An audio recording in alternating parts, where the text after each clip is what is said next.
একটি শিক্ষণীয় সুন্দর গল্প। বিশ্ববিদ্যালয়ের সাইকোলজি ডিপার্টমেন্টে ক্লাস চলছে। শিক্ষক ছাত্রছাত্রীদের উদ্দেশ্যে বললেন, আজ পড়াবো না, একটা এক্সপেরিমেন্ট করব। সবাই উৎসুক হয়ে চেয়ে রইল। ক্লাসের মাঝামাঝি সারিতে বসা একটা মেয়েকে শিক্ষক জিজ্ঞাসা করলেন, তোমার কি বিয়ে হয়েছে? মেয়েটা একটু লজ্জা পেয়ে গেল, মাথা নিচু করে বলল, হয়েছে স্যার, আমার 2 বছরের একটা ছেলেও আছে। শিক্ষক হাসি হাসি মুখ নিয়ে মেয়েটিকে বলল, আজকের জন্য তুমিই শিক্ষক, এই নাও মার্কার, যাও বোর্ডে গিয়ে তোমার প্রিয় 10জন মানুষের নাম লেখো। মেয়েটা বোর্ডে তার সবচেয়ে পছন্দের 10জন মানুষের নাম লিখল।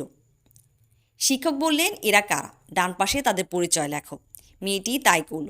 বাবা, মা, স্বামী, সন্তান, বড় বোন, ছোট ভাই, একজন বেস্ট ফ্রেন্ড, 3জন বন্ধু, এর মধ্যে 2জন ক্লাসমেট এবং তারাই ক্লাসে আছে। এবার শিক্ষক বললেন, লিস্ট থেকে 3জনকে মুছে দাও। মেয়েটি তার ক্লাসমেটদের নাম মুছে দিল। শিক্ষক মুচকি হেসে বললেন, আরও 3জনের নাম মোছো। মেয়েটা এবার একটু চিন্তায় পড়ল। ক্লাসের অন্য স্টুডেন্টরা এতক্ষণে বিষয়টিকে সিরিয়াসলি নিল। মেয়েটি ধীরে ধীরে বেস্ট ফ্রেন্ড, বড় বোন আর ছোটো ভাইয়ের নাম মুছে দিল। শিক্ষক বললেন, এবার আরও 2জনের নাম মুছে দাও। মেয়েটার হাত কাঁপছে। সে দ্বিধা ভরে বাবা এবং মায়ের নাম মুছে দিল। এখন মেয়েটা রীতিমতো কাঁদছে। যে মজা দিয়ে ক্লাসটি শুরু হয়েছিল তা একটু অবশিষ্ট নেই। ক্লাসে সবার মধ্যেই টান টান উত্তেজনা। লিস্টে বাকি আছে আর 2জন, মেয়েটার স্বামী আর সন্তান। শিক্ষক বললেন, আর একজনের নাম মুছো। কিন্তু মেয়েটা ঠায় দাঁড়িয়ে এলো, কারণ নামই সে মুছতে পারছে না। শিক্ষক বললেন, মাগো, এটা একটা সাইকোলজির খেলা, জাস্ট প্রিয় মানুষদের নাম মুছে দিতে বলেছি, মেরে ফেলতে তো বলিনি। মেয়েটা কাঁপা কাঁপা হাতে তার সন্তানের নাম মুছে দিল। শিক্ষক এবার মেয়েটার কাছে গেলেন। পকেট থেকে একটা গিফট বক্স বের করে বললেন, তোমার মনের উপর দিয়ে যে ঝড়টা গেল তার জন্য আমি দুঃখিত। এই গিফট বক্সে 10টা উপহার আছে, তোমার সব প্রিয়জনদের জন্য। এবার বলো, কেন তুমি নামগুলো মুছলে?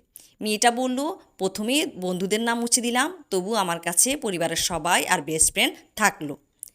পরে যখন আরও নাম মুছতে বললেন, তখন বেস্ট ফ্রেন্ড, বড় বোন, ছোটো ভাই আর মা বাবার নাম মুছে দিলাম। স্বার্থের কারণে বড় ভাই আর ছোটো বোন যে কোনো সময় পর হয়ে যেতে পারে। ভাবলাম মা বাবা কারো চিরদিন থাকে না। আর বেস্ট ফ্রেন্ড না থাকলে কি হয়? আমার কাছে আমার ছেলে আর তার বাবাই বেস্ট ফ্রেন্ড। কিন্তু সবার শেষে যখন এই 2জনের মধ্যে একজনকে মুছতে বললেন, তখন আর সিদ্ধান্ত নিতে পারছিলাম না।